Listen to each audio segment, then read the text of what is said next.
Alright, Horror Hounds, and welcome to an episode of This Just In. Today we're going to be going over Halloween Kills, the sequel to Halloween 8 2018. So 2018 was so successful, they were greenlit. We're getting a trilogy. We already know it's Halloween Kills and it's Halloween Ends. And what happens when you have a movie that you already know is in the middle? Yep, you know it's probably not going to end on this one. Probably going to be left in a cliffhangery moment, which kind of sucks for a movie, because we like to see the bad guy get his beaten in. Alright, let's go on to things that I'm in on. Well, it's called Halloween Kills for a reason. Foremost, the kills. These kills are brutal, they're bloody, they're gory. This is the most brutal Michael Myers since Rob Zombie's Halloween 2. I don't think he tops him, but he is brutal in this movie, and he doesn't give a shit. And the portrayal of Michael Myers, played by the same guy who played him in 2018 and will also play him in Ends, he does a good job in the role. He's got Michael Myers down. He knows how to walk, he knows how to stalk, he knows how to stab, he knows how to choke, he knows how to rip out, he knows how to swing weapons, he knows how to saw people. He literally can do it all. And that is what makes this movie's high point. Michael and the kills. Again, the cinematography in this movie is fantastic. You got the same people directing all these movies. You got the same people producing them. So, shots are still shot well. Everything looks good in the lighting department. They do a great job. And then the score is another end. John Carpenter and his son Cody come back for this one, and they do a fantastic job. This score is a little bit different than the last movie, and it is still awesome. So we cannot hate on the Carpenters. They still know how to put a damn score together. Alright. The last thing that's an end for me in this movie is the flashback scene. If you've seen the movie, you know what I'm talking about. They do a fantastic job of making that flashback scene look like 1978. The way the camera looks, with whatever the grain is or the film they got on it. They got something on there. It looks like 78. They got the cops' uniforms looking like it's 78. They've got Dr. Loomis talking and walking, and you would think that Donald Pleasance was still alive. They did a great job with the flashback scene. That's all I can say. When I watched it, I was just like, because I couldn't believe they were able to recapture that same magic. Now, if only the rest of the movie did something that good, huh? Because that's all my ends. Alright. Mixed bag of shit. The plot. This plot has almost no story to it. It's Michael escapes burning house. Michael is walking through town killing everything he can. Town gets angry. We create a mob. We're going to follow the mob around town and Michael as he kills people. Ta-da! That's the plot. There's nothing to it.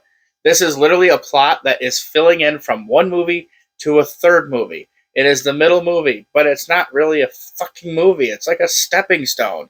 They put no effort into telling a story. There was some things that tied in stuff from the first one, which was nice. And maybe they'll lead into Ends, and maybe this plot won't seem like it's so empty, but I don't know. I just felt like you called it Halloween Kills, and that's what you did. You just killed. You didn't create any tension. You didn't create any horror.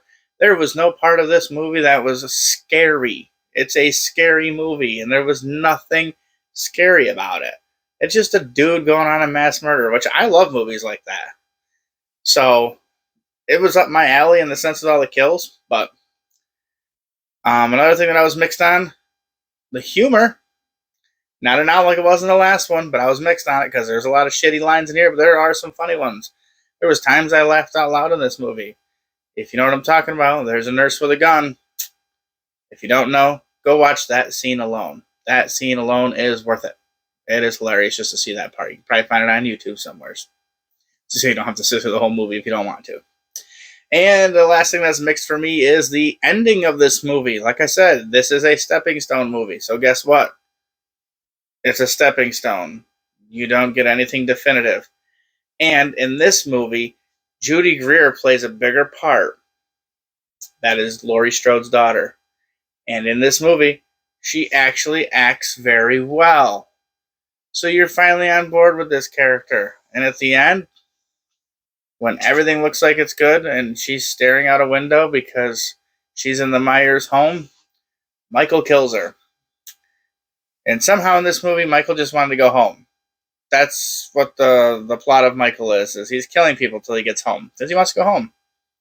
We also find out in this movie that Laurie thinks that it's all about her, and Michael's following her.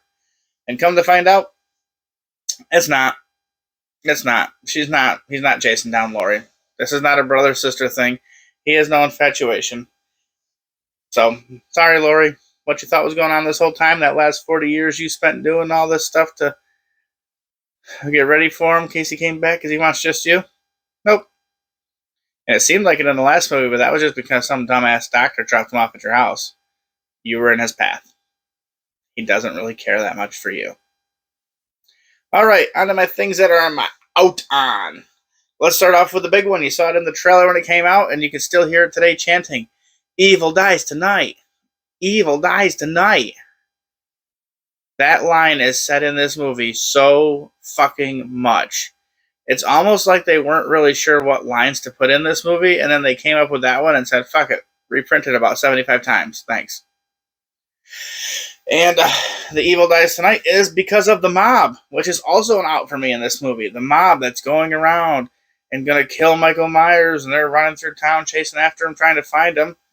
And somehow they mistaken this escaped patient who is short, fat, kind of doesn't have much hair. They get him, they chasing after him, and they trap him in a hospital, and he winds up jumping to his death and committing suicide. And they all thought this was Michael Myers, even though they've seen Michael Myers, and he's not a short, fat dude. He's tall. He's big and hulky. He's gonna fuck you up. But sure, let's kill the little fat man, so we can say we did something, yay! And the whole mob thing was just it wasn't terrible, like beyond belief, but it was just an out for me. I couldn't stand watching the mob. They just were over the top. It was too kind of caricature-y. Is that a word? If not, you know what I mean.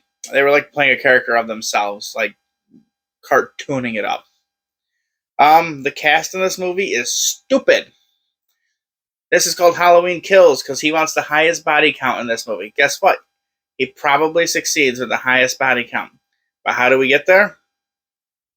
Yeah, because every character in this movie makes every dumb decision you could ever possibly think of. Every single one. I mean, oh, I think I should go back to that car now because my person left me all alone. Is there a dumb scene? Oh, I just attacked Michael, but I think I should put this weapon down right next to him while I go tend to somebody else. Yeah. Let's leave him with the weapon while you were now weaponless, just in case you know you didn't get him. It was like dumb scene after, well, I won't say dumb scene, but like dumb character after dumb character after dumb character. So, not only that with the cast, but then we get all these returning legacy characters, and they all suck. Like, not to be like rude or blatant and mean about it, but they were terrible. Like, you get the nurse back, and we have that same hand slapping the car window scene. Tommy, I don't know, his actor is just not believable for this person who's been waiting 40 years for the guy who scared him when he was 6 or 7 years old. I don't know. I'm not a fan of it. I don't like what they did with any of the legacy characters in this, and the fact that we kind of surround ourselves with these legacy characters, and Laurie Strode sits in a bed the entire movie. I feel like we lost something there. And that was going to be my last out. I'm not particularly out on Jamie Lee Curtis. She plays the role very well for what she's given, but she is sidelined so much in this movie, sitting in a bed with Sheriff Brackett, who survived the last one. Imagine that. after, getting sliced up by good old Dr. Sertain. But yeah, she sits in a bed the entire time, and she does good with some of her lines, but to me that was an out. Since it's supposed to be a trilogy to end all be all for them, that was an out for me.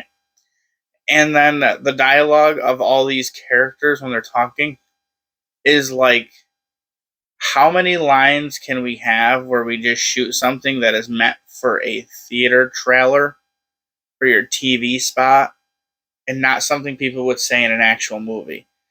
Now, we know we've seen scenes in a trailer. We go watch the movie and the scene's not there. They did that scene literally just for the trailer to get you excited. In this movie, the lines you hear in the trailer that are there to get you excited, guess what? Those are actual lines all the time, to where it's not how humans speak. So, thank you for that. All right, my overall thoughts on this movie. This was disappointing. For a movie that was promising to give us all these brutal kills and stuff, which we got, the whole rest of the movie was just disappointing. Like, it looks good, there's lots of kills, Michael's brutal, and we still get John Carpenter's score. There's got to be more to a movie than that. There's got to be. All your characters can't be idiots and saying the dumbest shit. You can't have all your good characters sitting on the sidelines while you put all these other characters to the front. They don't even shine. Like, they're given all this time, but they don't shine. And then that whole ending scene where Michael's getting the shit beat out of him by like 15 people from this mob.